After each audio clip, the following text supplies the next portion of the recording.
My name is Daniel Morgan. I'm 34 years old, and what happened last Thanksgiving is something I never imagined I'd be telling the world. Imagine this: you've driven 3 hours across icy highways, a homemade apple pie, riding shotgun gifts carefully wrapped in the back seat, and your heart full of the naive hope that maybe, just maybe, your family will finally put the fighting aside. That was me on Thanksgiving morning. But the moment I reached the familiar front steps of my parents' Victorian home, everything I thought I knew about family collapsed in a single sentence. I rang the bell, balancing the pie in my hands, ready to walk into the warm chaos of relatives laughing and plates clinking. Instead, my father opened the door, his face carved in stone. "Daniel," he said, his voice colder than the November wind, "you're not invited. Go home." At first, I thought it was a cruel joke. I laughed nervously, lifted the pie a little higher. "What do you mean?" Mom told me dinner was at 2, just like every year. But behind him, I caught a glimpse of my sister Anna, clinking glasses with Uncle Robert, and even Brian, my best friend since college, sitting comfortably at the table. Laughter spilled out from the dining room. My mother stood just behind my father, her hand on his shoulder, her eyes avoiding mine. The pie suddenly felt heavier, ridiculous in my trembling hands. For a second time, fractured. I was standing on the porch in the town where I grew up, where neighbors still waved to each other, where Thanksgiving had always meant belonging. And yet I was the outsider. My father's words cut deeper than any wound I had ever known, more than any heartbreak or professional setback. Because this wasn't just rejection from a dinner. It was rejection from the very people who raised me, the people who taught me to believe that family always comes first. That moment branded itself into my memory like fire. The smell of autumn leaves the sting of cold air in my lungs, the sound of muffled laughter. I wasn't allowed to share it all, became part of the story I never wanted to tell. I remember neighbors slowing as they walked their dogs, staring at the confrontation happening on our porch. Humiliation spread through me like a fever. I didn't argue. I didn't beg. Something inside me, something I hadn't known existed, stood up straight, silent and proud. I placed the pie and the gift bags on the porch swing, nodded once, and turned to leave.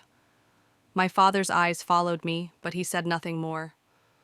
The door closed, shutting me out of a world that had once been mine. And as I walked back to my car, one thought echoed louder than the crunch of leaves beneath my shoes.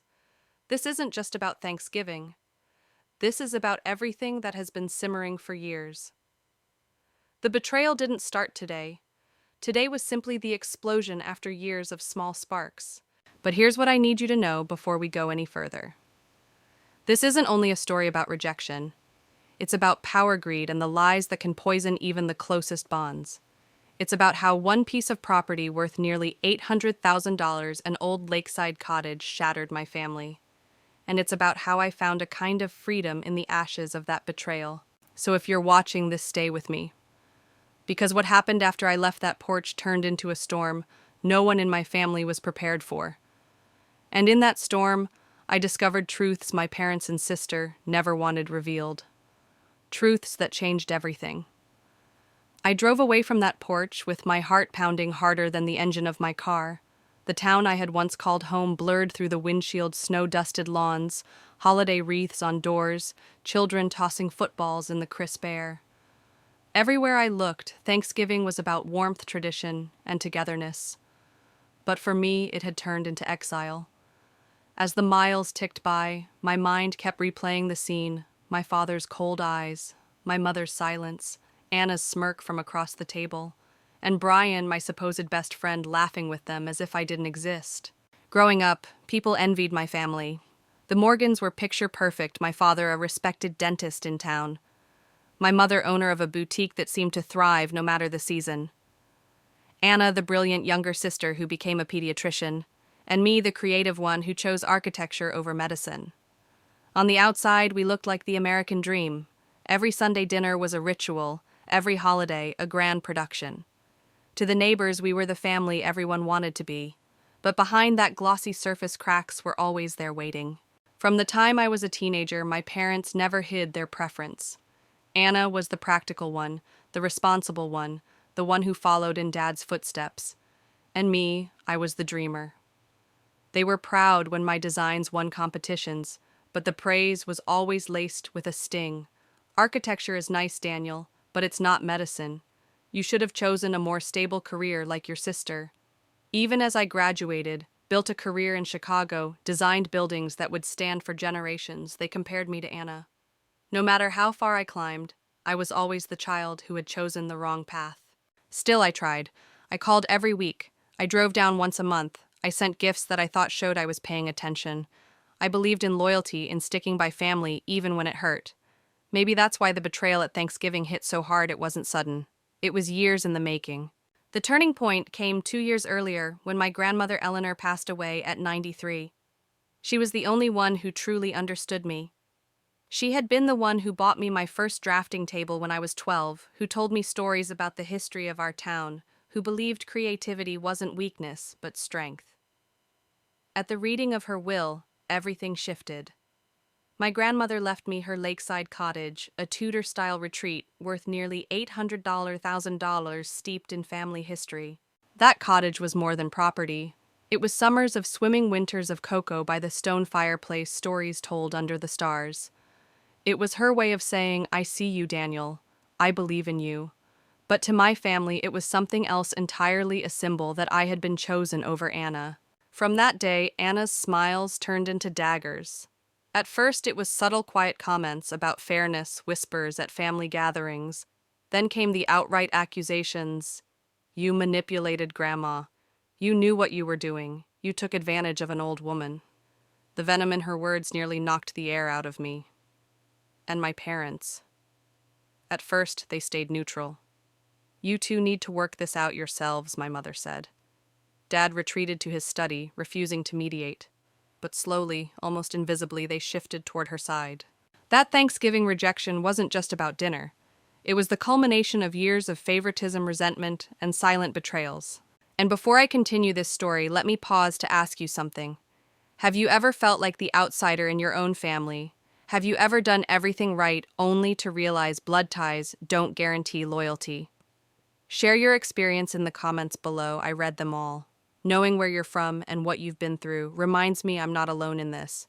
And if you want to follow this journey, if you believe stories like this matter, hit that subscribe button. That's how we keep building this community together. Back in the car, I gripped the wheel tighter. I couldn't shake the image of that cottage standing empty by the frozen lake. My grandmother had trusted me to protect it, to preserve its history. Anna saw only dollar signs.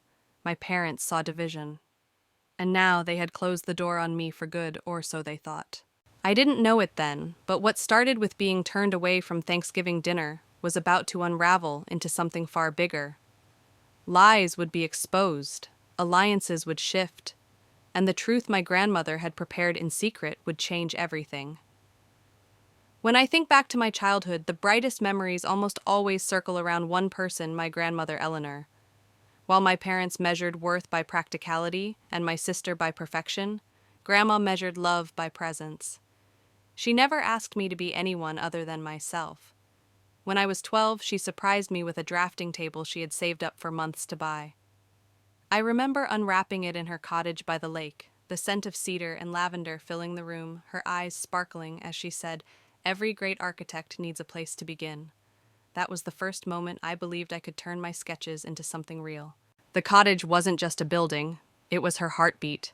A Tudor revival with steep gables and timber framing nestled on the edge of Blue Lake. Summers meant swimming off the dock until sunset, winters meant sipping cocoa by the stone fireplace while she knitted scarves for each of us. She and I shared an unspoken bond over that place. We admired its design, its history, and the way it stood as a monument to the family's past. To her, it wasn't just property, it was legacy, and she wanted me of all people to carry it forward. When she passed away at 93, the reading of her will stunned everyone. She left me the cottage outright rather than splitting it evenly among the family. The lawyer explained, she believed Daniel was the only one who truly valued its history. My heart swelled with gratitude. But across the room, I saw Anna's face harden like steel. That was the day our sibling rivalry became war. At first, Anna hid her resentment behind polite smiles, but within weeks she confronted me over coffee, her voice sharp enough to draw blood. "You manipulated an old woman," she hissed. "You spent all that time with her, and now you're reaping the reward. Don't pretend this was about love. I tried to defend myself. Grandma and I were close because we shared the same passions. I never once discussed inheritance with her, but she didn't believe me. What began as hurt feelings turned into full-blown bitterness. She told cousins that I had schemed for years. She whispered to family friends that I had pressured Eleanor into rewriting her will. Slowly, those whispers spread like wildfire, painting me as the villain in a story where I had only ever been a grandson. At family gatherings, I began to notice the shift. My parents, once proud of my achievements, started making comments laced with doubt. Mom would say things like, maybe Grandma wasn't thinking clearly near the end, while Dad would mutter about how selling the cottage and splitting the money would be the fair thing. Their faith in me was evaporating, replaced by suspicion they didn't even try to hide. I wasn't blind. I knew Anna had debts from medical school. I knew she saw that cottage as the solution to her financial burdens. But what cut deepest wasn't her greed. It was that my parents, my own flesh and blood, were willing to entertain the idea that I had manipulated the one person who had always believed in me. And yet, even then, I held on to hope. I told myself families fight, but families also heal. That Thanksgiving morning, driving with the pie in my passenger seat, I still believed reconciliation was possible. I was wrong. Looking back, I see the cottage for what it really was, not just a house, but a mirror reflecting every fault line in my family. It showed who valued legacy and who valued money, who stood by me and who turned away. It's a strange thing, isn't it, that something meant to preserve love can instead ignite hatred, that what was supposed to bind us together revealed just how fragile our ties really were. And maybe that's why I'm sharing this now, because I know I'm not the only one. Families break over inheritances every day. Legacies that were meant to honor become battlegrounds where loyalty is tested and sometimes destroyed. As I sat in my apartment that night staring at old photos of Grandma and me on the dock, I realized the war over the cottage wasn't just about a property. It was about identity. It was about whether the bond I shared with her had any place in the story my family wanted to tell. And soon, Anna's campaign against me would escalate in ways I couldn't imagine, ways that would drag in friends, fracture loyalties, and lead to betrayals I wasn't prepared to face. It started as whispers, the kind you almost dismiss, because you can't believe your own blood would go that far. But Anna's resentment didn't stay contained. It grew like mold, slow and visible at first, until suddenly it covered everything. She told our aunts and cousins that I had spent years buttering up Grandma, claiming my weekly visits and long walks by the lake were really just manipulations to secure the inheritance. She told them I had hinted about nursing homes, that I'd frightened Eleanor into rewriting her will. Lies, every single one of them. But lies repeated often enough begin to sound like truth. The first time I realized how far she'd gone was at a family barbecue that summer. I walked in with a smile and a six-pack, only to be met with awkward silence. Conversations stopped when I approached. My cousin Michael avoided my eyes. My Aunt Barbara mumbled something about family fairness, and when I asked Anna directly what was going on, she smirked and said, "Don't play dumb. Everyone knows what you did." My father overheard, but said nothing. He retreated to his study, leaving me stranded in a storm I hadn't created. My mother, instead of defending me, whispered, "You and your sister need to work this out," as though this was just another sibling squabble about chores. But it wasn't. This was character assassination. As months passed, Anna's anger hardened into entitlement. She insisted the cottage should be sold and the money split evenly. She pointed to her student debt as justification to her sacrifices in medicine. "You don't even live here anymore," she spat one evening. "You're in Chicago designing skyscrapers while I'm drowning in bills. Why should you get a lake house worth nearly $800,000? I tried compromise. I told her the cottage could remain open to the family, that nothing had to change except the deed. I even offered to let her use it whenever she wanted. But that wasn't enough. She didn't want access. She wanted control. And when control was denied, she wanted destruction. What hurt even more was watching my parents slowly lean her way. My mom began saying things like, "Maybe your grandmother wasn't thinking clearly toward the end." Dad asked me over dinner, "Couldn't you just sell it and split the money? It would ease the tension." They dressed their doubts as diplomacy, but the message was clear. They believed Anna's story more than mine. I kept telling myself I could fix it, that if I stayed calm, If I kept showing up, if I kept being the dutiful son, they'd see through the lies. I sent thoughtful birthday gifts. I made the calls. I even suggested family counseling. But every effort felt like screaming into a void. The breaking point came when I learned that Anna wasn't satisfied with turning family against me. She was reaching outside. She had begun showing proof to others' letters she claimed Grandma had written notes, suggesting she had cognitive decline, even a supposed statement from a doctor. And then, as if betrayal wasn't already enough, she pulled in someone I never expected. My best friend Brian. Brian had been with me since college, my confidant, the one who had sat with me on the steps of the architecture building as we planned our futures. He had spent holidays at our family home, eaten Grandma's pie, even called her Gran sometimes. At first he reassured me. Your grandmother had every right to give you that cottage. Don't let Anna get to you. But as Anna's campaign grew louder, I noticed a shift. Calls went unanswered. Our weekly coffee meetups disappeared. And when he did speak, his words cut. Maybe you could be more understanding. Family wealth should be shared, Dan. Don't you think Anna deserves her fair share? That was when I knew I wasn't just fighting my sister. I was losing the people closest to me one by one. Looking back, the most painful part wasn't the accusations. It was how easily others believed them, how quickly loyalty bent under the weight of lies, how fast years of trust could be undone by a few fabricated letters. And still, despite it all, I held on to hope. I thought Thanksgiving might be the olive branch, the chance to start again. I thought showing up with pie and gifts might remind them that I wasn't the villain they painted me to be. But I couldn't have been more wrong. Because when I stood on that porch, hearing my father say, "You're not invited," I understood something I had been too blind to see before. This wasn't just about the cottage.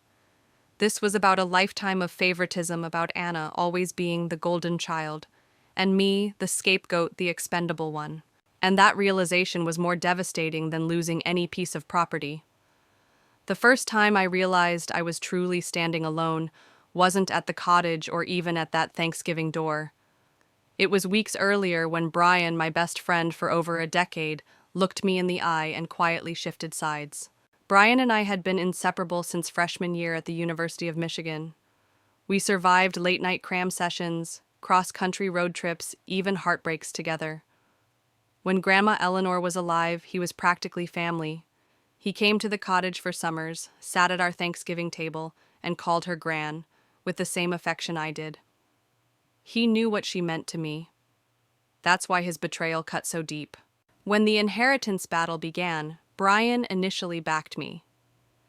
Dan, your grandmother, had every right to give you that cottage. Don't let Anna guilt trip you, he said over coffee one evening. His voice was steady, reassuring, the kind of friend you think you can weather storms with. For a while I believed he'd be my anchor.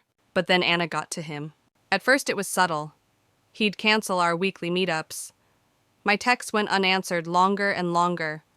When we did talk, there was hesitation in his tone, a cautiousness I'd never heard before. And then one night, he dropped the words that gutted me. I just think you could be more understanding of Anna's position. Family wealth should be shared equally, don't you think? That's when I realized he wasn't repeating his own thoughts, he was echoing hers. Anna had drawn him in with their shared medical volunteer work, their mission trips to Central America. Slowly, she replaced me as his confidant, turning him against me, until the man I had trusted most now doubted me. I remember leaving that conversation with my chest burning. It wasn't just about the cottage anymore. It was about loyalty. How fragile it is.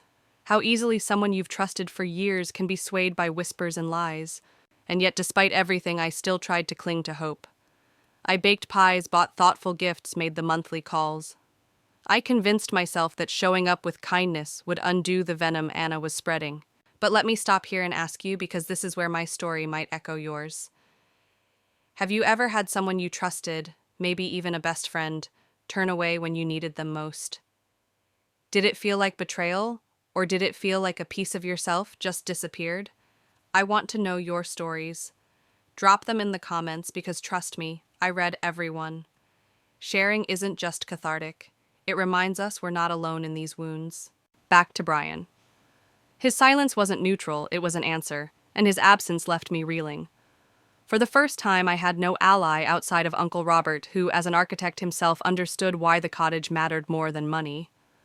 Robert reminded me your grandmother knew exactly what she was doing. Don't back down. But even he couldn't shield me forever. At that fateful Thanksgiving, he sat silently at the table, swirling wine in his glass, while I stood exiled on the porch. His silence felt like another knife. By then it was clear I was on my own. Looking back, maybe this isolation was necessary. Maybe the universe strips us bare before giving us strength. At the time, though, it felt like suffocation. Every phone call that went unanswered, every cousin who avoided my eyes, every friend who didn't want to get in the middle, it all confirmed the truth. I didn't want to face the people I had built my world around were crumbling away. And when you realize that, you start to question everything. What does family mean if it can be withdrawn the moment money is involved? What does friendship mean if it collapses under pressure? What does loyalty mean if it only lasts until the story gets inconvenient? Those questions haunted me as Thanksgiving approached. I still told myself that showing up could change the narrative, that if I walked through the door with pie and gifts, maybe, just maybe, they'd remember who I was, not who Anna claimed I'd become. But standing on that porch proved me wrong. Brian looked away. Uncle Robert stayed seated. My parents turned me into a stranger, and I understood painfully that sometimes silence screams louder than words. I can still feel the weight of that moment, standing on the porch with pumpkin pie in my hands, expecting warmth and forgiveness, and instead being met with silence so heavy, it felt like a verdict. My father's voice, low, firm, final, cut through the November air. "You're not invited." For a second, I thought I misheard. Thanksgiving had always been sacred in our family. No matter how tense things were, the table was a place of truce. Even during Grandma's illness, even after fights about politics or careers, we always came together around roasted turkey and mashed potatoes. To be turned away at that door wasn't just rejection, it was exile. I looked through the window. My mother sat stiffly, her eyes locked on her lap. She wouldn't meet my gaze. My father, standing guard at the doorway, didn't budge. Behind them I saw Anna at the table, carving turkey with a smile so smug it nearly split her face. Her husband clinked glasses with my uncle. My cousins passed plates as though nothing unusual was happening. The empty chair where I should have been sat glaringly obvious, yet no one moved to correct it. I tried reason. "Dad, this is Thanksgiving. I brought dessert. I just want to eat with you." His jaw tightened. "You've caused enough damage. Tonight is about peace." "Go home, Daniel." Peace. That word nearly made me laugh. What peace existed in a family that ostracized its own son because of lies? What peace thrived in a home where silence meant complicity? I set the pie down on the porch railing. My hands shook not from the cold, but from humiliation. I wanted to shout to remind them of the years I'd sacrificed, every Saturday drive to Grandma's, every repair I'd made on that cottage, every sleepless night I spent holding her hand when she was ill. But the words wouldn't come. Because deep down, I knew none of it mattered anymore. They had already chosen their side. I turned away, walking back toward my car, my breath clouding in the crisp Michigan air. And with each step, anger swelled.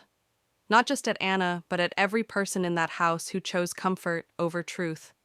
It wasn't only betrayal, it was erasure. They were rewriting the story of who I was, and I had no seat at the table to defend myself. That night, sitting alone in my apartment in Chicago, the glow of streetlights spilling through the blinds, I realized I had reached a crossroads.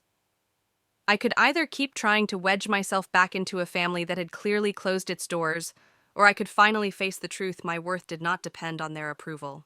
But let me pause here and ask you, because maybe you've stood at a door like that, maybe not at Thanksgiving, but in some other form. Have you ever been excluded, not because of what you did, but because of what others chose to believe about you? How did you cope with being written out of a story you were born into? Tell me in the comments. Your experiences matter, and I promise sharing them helps others who are carrying the same invisible weight.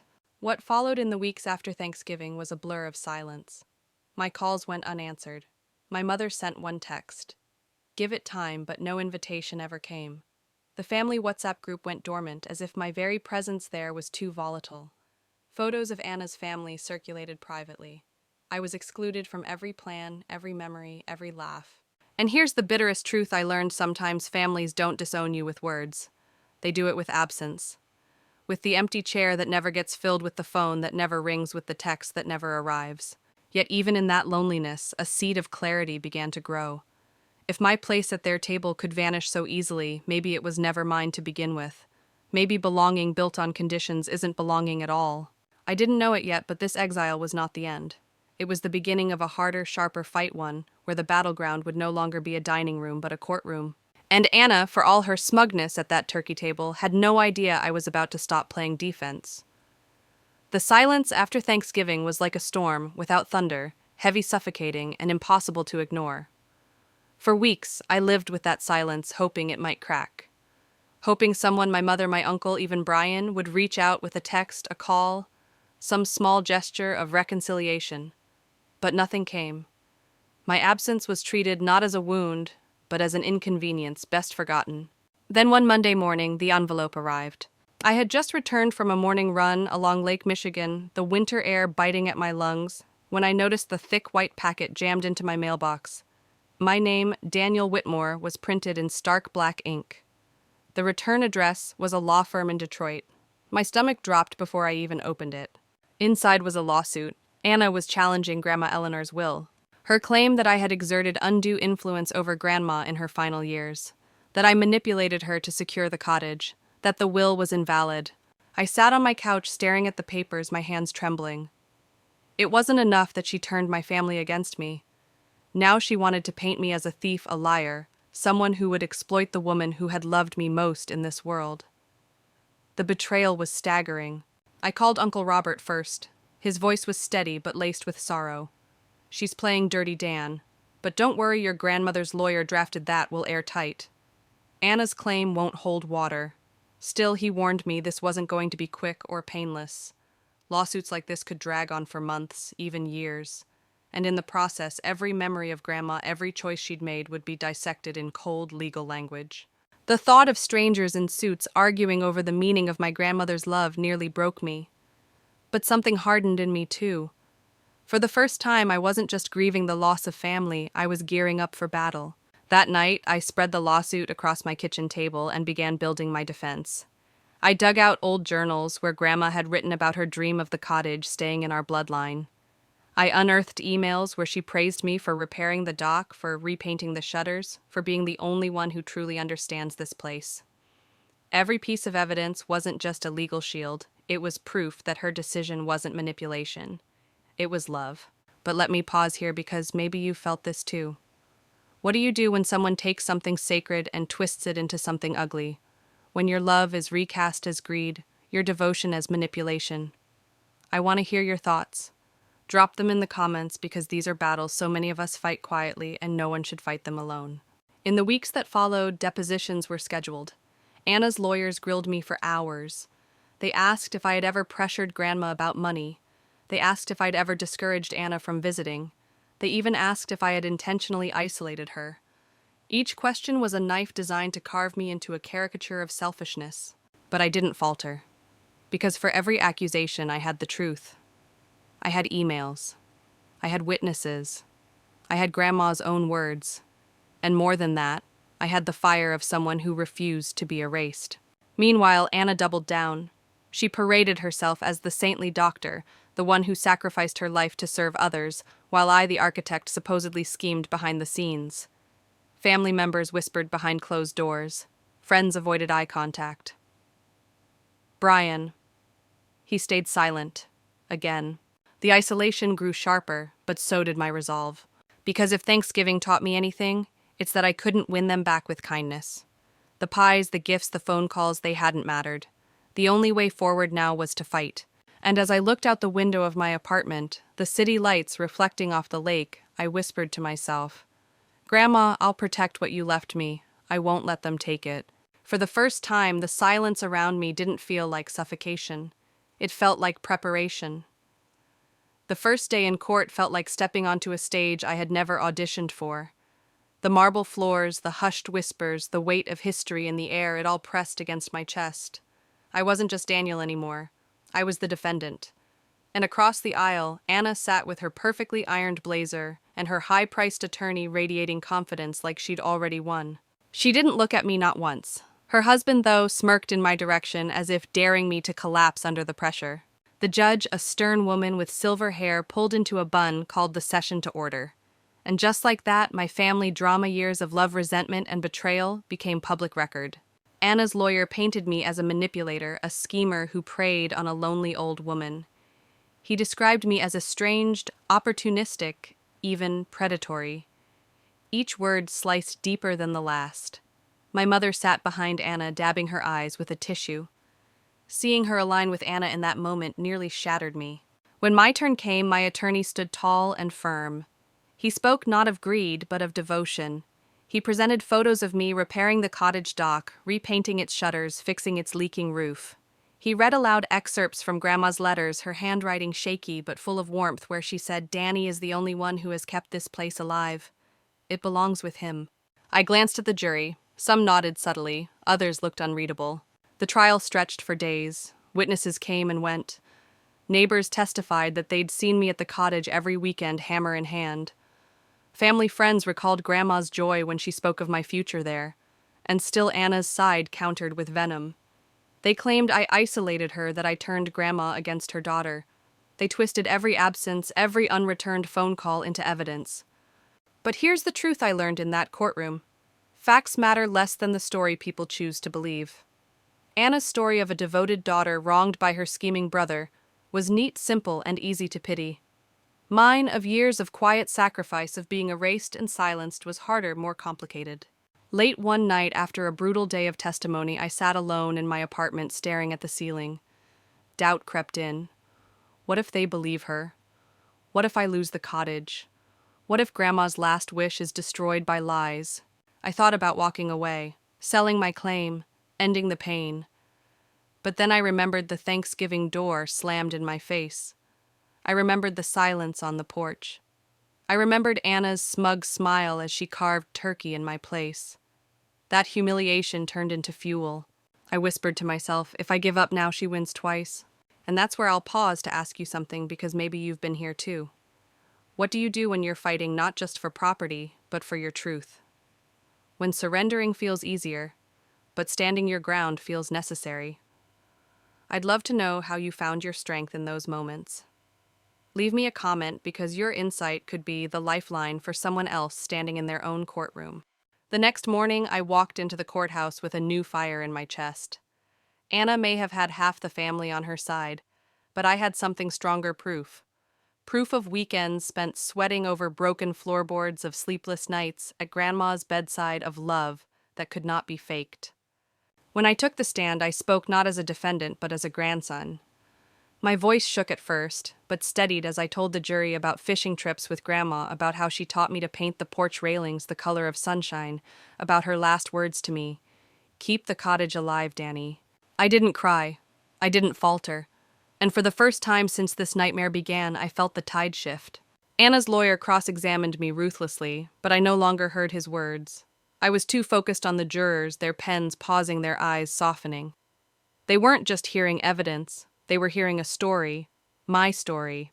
And deep down, I knew this fight wasn't about a cottage anymore. It was about reclaiming my place in a family that had tried to erase me. The trial had drained me, but just when I thought the worst was over, a twist hit me harder than anything Anna's lawyer could deliver. It was a Wednesday evening when my attorney called. His voice was calm, but the words he spoke shook me to my core. "Daniel, they've filed a motion to subpoena Grandma's medical records. Anna's side is claiming she wasn't of sound mind when she signed the will." I froze. Suddenly, this wasn't just about me.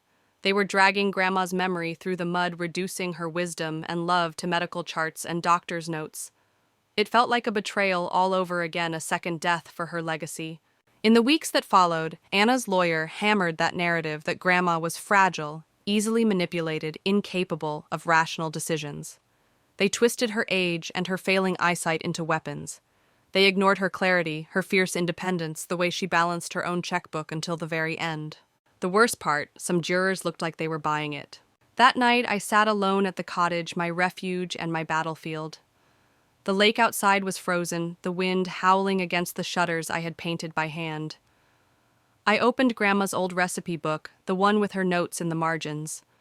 Her handwriting danced across the pages, full of personality, full of life. And I realized this was my proof. Not just legal documents, but living, breathing pieces of her mind. The next day, I brought them to my lawyer. Her grocery lists, her letters, even the Sudoku puzzles she completed flawlessly the week she signed the will. My lawyer's eyes widened. Daniel, this isn't just sentiment, this is evidence. This shows her clarity. Still, the battle wore me down. Each court date was another wound. Each whispered doubt from the jury was another scar. And yet, beneath the exhaustion, something unexpected grew inside me resolve. Because here's the open loop. I need you to think about, what if the very thing they used to destroy me became the weapon that could save me? What if Anna's attempt to tarnish Grandma's memory ended up proving her strength? See, in every trial, whether in a courtroom or in life, there comes a point where you realize you're not just defending yourself, you're carrying the weight of someone else's truth. And that weight can either crush you or anchor you. As I flipped through Grandma's journals late into the night, her words whispered back to me, Danny, never let them tell you who you are. You know who you are. Those words lit a fire in me. For months I had been reacting, defending, explaining, surviving. But now I was ready to strike back. Not with anger, not with spite, but with truth. Cold, undeniable truth. The next session in court, my lawyer presented Grandma's journals. He showed the Sudoku puzzles to the jury, each box filled with perfect numbers. He read aloud her letters where she described her plans for the cottage in vivid detail. And as he spoke, I watched the jurors lean forward, their pens pausing mid-note. Anna's lawyer tried to object, but it was too late. The damage was done not to me, but to her case. Walking out of the courthouse that day, the cold air stung my face, but for the first time I felt warmth in my chest. Hope. And yet I knew this was far from over. Anna still had cards to play, allies to call, lies to spin. But the tide was shifting. For the first time in months, I wasn't just surviving this war, I was winning battles. And deep down, I sensed something else too. The biggest twist hadn't even arrived yet. The courthouse always smelled faintly of coffee and dust, but that morning it carried the scent of something else, anticipation. Everyone knew today would be different. Anna was about to take the stand. I sat at the defense table, my palms damp against the wood. The bailiff called her name, and Anna rose from her seat with the poise of someone who had rehearsed every step. She adjusted her blazer, smoothed her hair, and walked toward the witness stand as if she were walking a red carpet. For years she had been the golden child, charming, successful, untouchable. And now she had the chance to perform in front of a jury. She took her oath, her voice steady, her smile demure. Then her lawyer began the questions. Anna, he said warmly, tell us about your mother's final months. Anna's eyes shimmered as if on cue. She spoke of long nights spent at Grandma's bedside, of whispered confessions and heartfelt promises. She painted herself as the dutiful daughter, the protector, the heir, not just of property, but of love. The jurors leaned in, visibly moved, and I sat there, my stomach twisting, because I knew the truth. Those nights, she described, they never happened. She wasn't there, I was. I had been the one holding Grandma's hand as she drifted to sleep. I had been the one who fetched her medicine at 3 a.m., but Anna's performance was so smooth, so polished, that even I felt a flicker of doubt. Then came the moment I had been waiting for, cross-examination. My lawyer stood, his voice calm, almost casual. Ms. Reynolds, he began, you testified that you spent many nights with your mother in her last months, correct? Yes, Anna replied without hesitation. And during those months you were also working full-time as a financial advisor, yes. She nodded. My lawyer picked up a folder and flipped it open. Could you explain to the jury how you managed to log 60-hour work weeks at your firm? He held up her time cards, stamped and signed, while simultaneously being by your mother's side every night. The room went still. Anna blinked, her mouth parting slightly, but no words came. Gasps rippled through the gallery. One juror raised his eyebrows. Another scribbled furiously in her notebook. Anna tried to recover, stammering something about flexible hours, but the damage was done. The mask had slipped. Her performance cracked under the weight of facts. I should have felt triumphant, but sitting there watching her unravel, I felt something else, sorrow. Because this wasn't just a courtroom battle. This was my sister, the girl I used to build forts with, the one who once held my hand on the first day of school. And now here we were tearing each other apart in front of strangers. Still, I couldn't afford pity, not when the stakes were this high. As the session ended, Anna avoided my eyes, her jaw tight, her face pale. Her husband whispered furiously in her ear as they left the courtroom, his hand gripping her arm. For the first time, she looked small, fragile, breakable. Walking out into the cold air, I realized something important. Anna had built her case on appearances, on the illusion of devotion. But illusions crumble when faced with the weight of truth. That night, I replayed the moment in my head, the silence when her lies were exposed, the shift in the jury's expressions. And for the first time, I dared to believe the verdict might actually go my way. But something gnawed at me, because if Anna was willing to fabricate entire chapters of her life, what else was she hiding? What other tricks was she preparing? The war wasn't over, and deep down, I knew the most dangerous battle was still to come. The day after Anna's testimony, I thought I might finally get a breath of relief. But instead, the tension only thickened. Court battles, I was learning, aren't just fought inside the walls of the courtroom. They bleed into every corner of your life. That morning, as I stopped for coffee before heading to the courthouse, the barista gave me a strange look. Then, when I stepped outside, I saw two local reporters waiting on the sidewalk.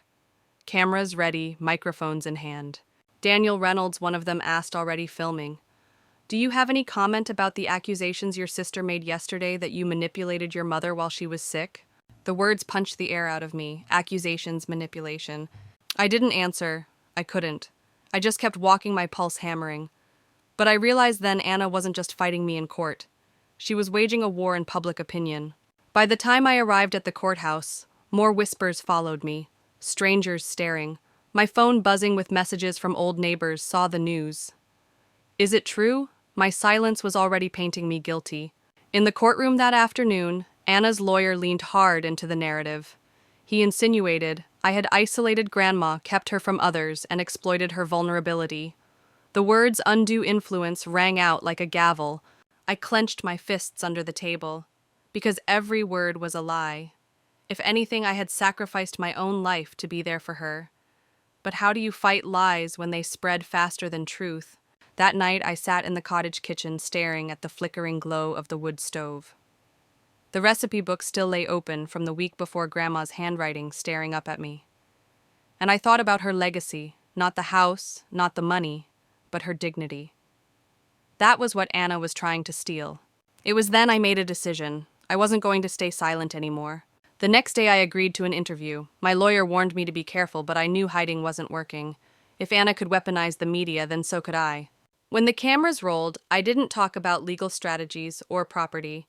I talked about Grandma, about the afternoons we spent gardening, the nights she told me stories by the fire, the quiet strength she carried even in her final weeks.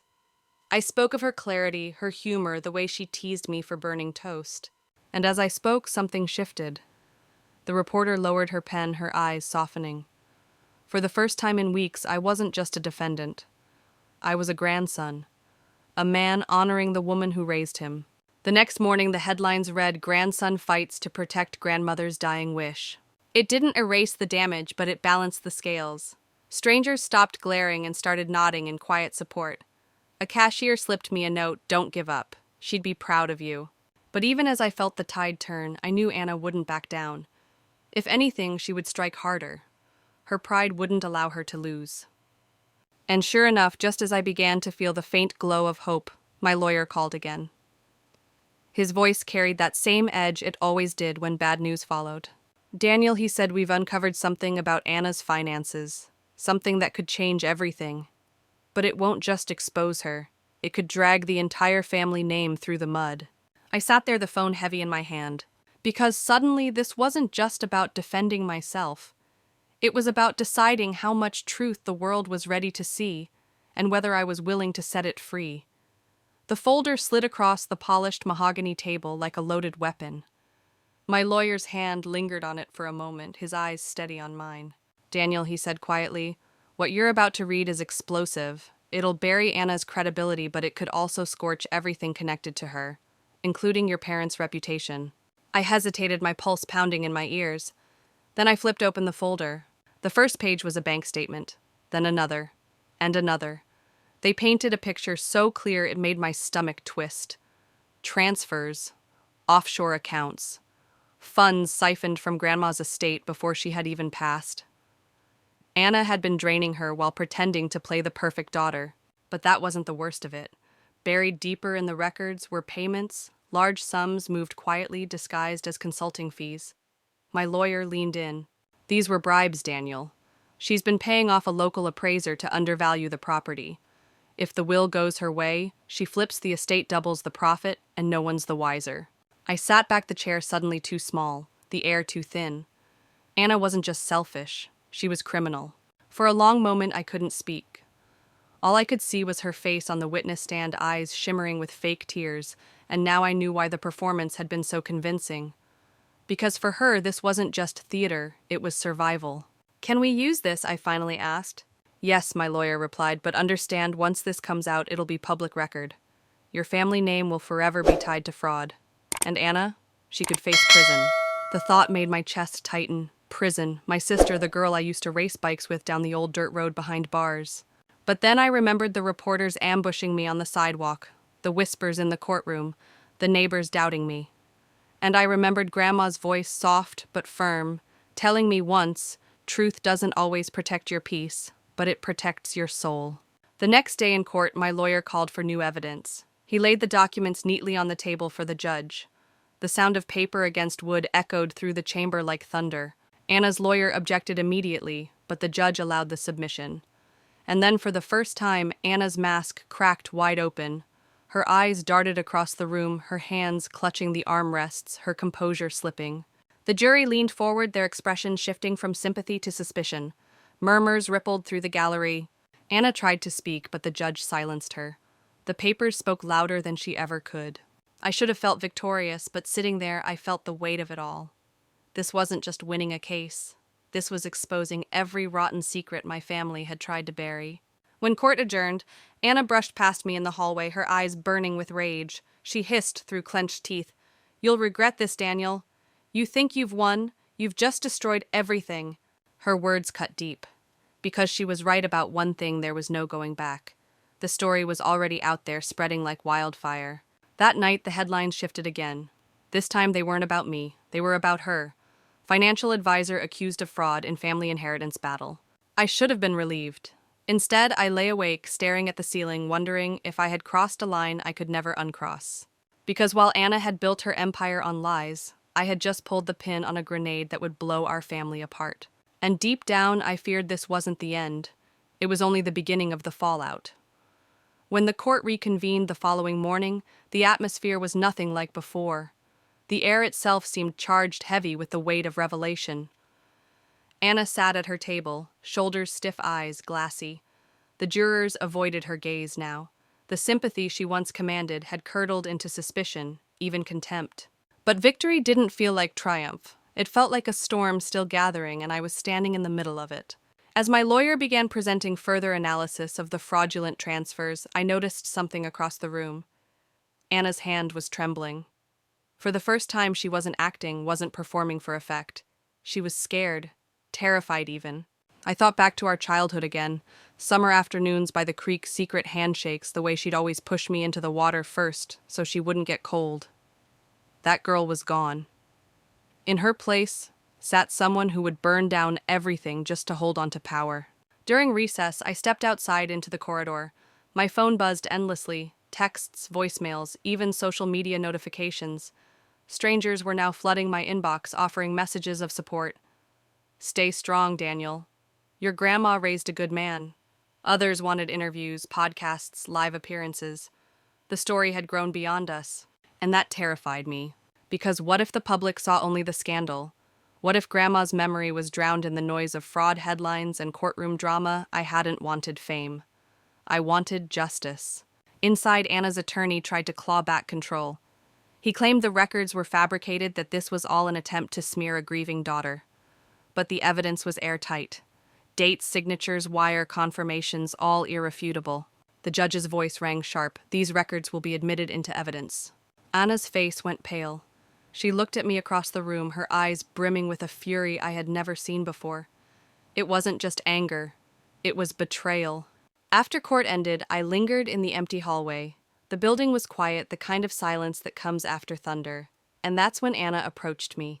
"Daniel," she whispered, her voice low, trembling not from fear but rage. You think you're protecting her legacy.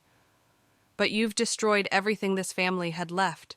Do you even realize what you've done? I wanted to tell her the truth, that I didn't enjoy any of this, that I would have given anything for peace. But the words stuck in my throat. She leaned closer, eyes locked onto mine. If I go down, I'll take you with me. Don't forget that. Then she turned and walked away, heels clicking against the marble, the sound echoing like a countdown. That night, I couldn't shake her words. My lawyer had warned me Anna was desperate. Desperate people don't retreat, they lash out. And I couldn't help but wonder what her next move would be. I sat by the cottage fireplace, staring at the flicker of flames. The same fire Grandma and I once shared cocoa beside now reflected my turmoil. She had always said Daniel character is what you do when no one's watching. But the whole world was watching now, and Anna wasn't finished. As if to prove my fear right, the next morning a new headline screamed across the front page. Inheritance battle turns, dark accusations of violence emerge. I froze reading every line. Anna had given another interview. This time she accused me of threatening her safety, of using intimidation tactics to silence her. It was a lie, but it didn't matter. Lies spread like wildfire. The battle for truth wasn't just in the courtroom anymore. It was on every screen, every feed, every headline. And I realized then this wasn't only about Grandma's estate. This had become a fight for my own name, my own survival. And Anna was prepared to drag me into the abyss with her. The morning Anna's accusations hit the press, I felt the ground shift beneath me. My phone buzzed relentlessly, calls from colleagues, emails from clients, messages from friends. Even the small town where Grandma's cottage stood wasn't immune. At the corner cafe, whispers followed me like shadows. I'd fought so hard to expose the truth, but now the lie was spreading faster than wildfire. My lawyer told me, Daniel, don't react publicly. Let the court handle it. But how do you stay silent when the world believes you're a monster? That afternoon, I drove back to the courthouse. The parking lot was swarmed with cameras. A reporter shoved a microphone toward me. Daniel, did you threaten your sister? Are you afraid she'll testify against you? I froze, flashes blinding me. Every instinct screamed to shout, to fight back, to tell the world who Anna really was. But I swallowed the words. One misstep, and her narrative would stick forever. Inside the courtroom, the tension was suffocating. Anna walked in, flanked by her attorneys, head held high like she was the victim. The jury glanced between us, their expressions conflicted. My lawyer leaned close. We need to stay calm. This is her last play. She's cornered. But then something unexpected happened. During cross-examination, the prosecutor asked Anna directly about the bank transfers. Her answers wavered, contradicting previous statements. And with each stumble, her credibility unraveled further. For a brief moment, I saw the jurors' faces harden again, as though they'd been reminded of the truth beneath the noise. Still, Anna wasn't finished. When recess came, she stood before the press, tears streaking down her cheeks. I just want to feel safe, she whispered into the camera's voice, cracking perfectly on cue. All I ever wanted was to honor my mother's memory, but now I live in fear of my own brother.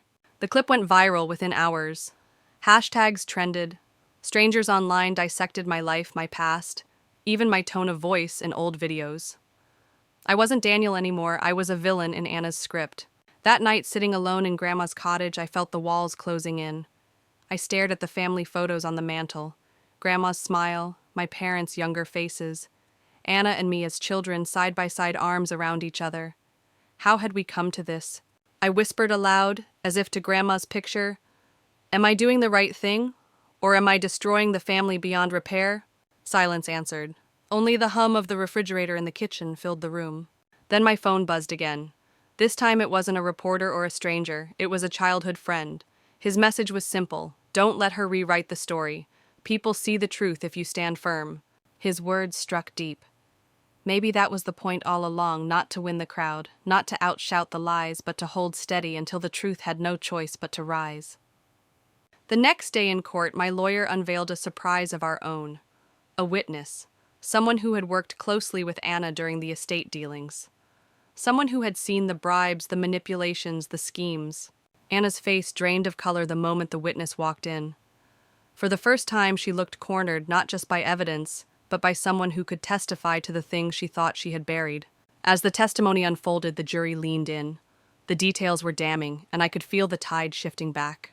But victory wasn't what I felt. It was something else: anticipation, fear, the sense that the final blow was coming. Because in wars like this, the last strike is always the hardest. And Anna wasn't the kind to surrender quietly. The day of the final verdict arrived cloaked in gray skies, as though even the heavens braced themselves for what was about to unfold. The courthouse was packed: reporters, shoulder-to-shoulder spectators, filling every bench, the hum of anticipation vibrating through the air. I could feel my heart pounding in rhythm with every tick of the clock above the judge's bench. Anna sat just a few feet away, her once confident posture replaced with a rigidity that betrayed fear. The witness from the previous day had shattered her facade. Yet even now she clung to the image of martyrdom, whispering rehearsed lines to her lawyer, occasionally dabbing her eyes with a tissue that never seemed to get wet. The judge entered. Silence swept through the room. When the jury foreman rose, a sheet of paper trembling in his hands, I clenched my fists so tight my knuckles turned white. We, the jury, find the defendant, Anna Whitmore, guilty of fraud and misappropriation of estate assets. The words hit the room like thunder. Gasps echoed. Cameras clicked furiously. Anna's face crumbled, the mask finally torn away. She whispered something I couldn't hear, shaking her head in disbelief. For years she had controlled the narrative, but here, under oath, under evidence, truth had stripped her bare. As for me, relief didn't come as a rush. It came slowly, like air filling lungs after being underwater too long. My grandmother's legacy was safe. Her name, her memory, her love, it would no longer be weaponized by greed. But even as victory settled in, I felt no joy in Anna's fall. She was my sister once. The girl who used to braid wildflowers into my hair, who shared secrets under the stars, who held my hand at our parents' funeral. Watching her led away in handcuffs didn't feel like triumph. It felt like mourning. Reporters swarmed me outside the courthouse, microphones thrust forward. "Daniel, do you have a statement? How do you feel after your sister's conviction?" I paused, the crowd waiting, the cameras live. My voice finally broke through. This was never about winning. This was about honoring the truth. My grandmother believed in integrity above all else. Today, I only hope I lived up to that. The clip went viral, but for once, not because of scandal, because of sincerity. That evening, I returned to Grandma's cottage one last time. The sun was setting, painting the sky in orange and purple streaks. I sat on the porch, listening to the cicadas hum, and for the first time in years, I felt peace settle into my bones. I thought of everything this journey had cost: family ties, sleepless nights, the weight of public judgment. But I also thought of what it had given me: clarity, strength, and a reminder of who I was when no one was watching. As I packed up the last of my belongings, I whispered into the stillness, "Thank you, Grandma, for teaching me to fight the right battles." Because in the end, the inheritance wasn't the money, the land, or the house. It was the lesson she left behind, that freedom and dignity are worth every storm you endure. And as I closed the door to the cottage, I knew this chapter had ended. But another one, unburdened by lies, defined only by truth, was just beginning. Looking back now, the trial feels like a lifetime ago, though the scars remain.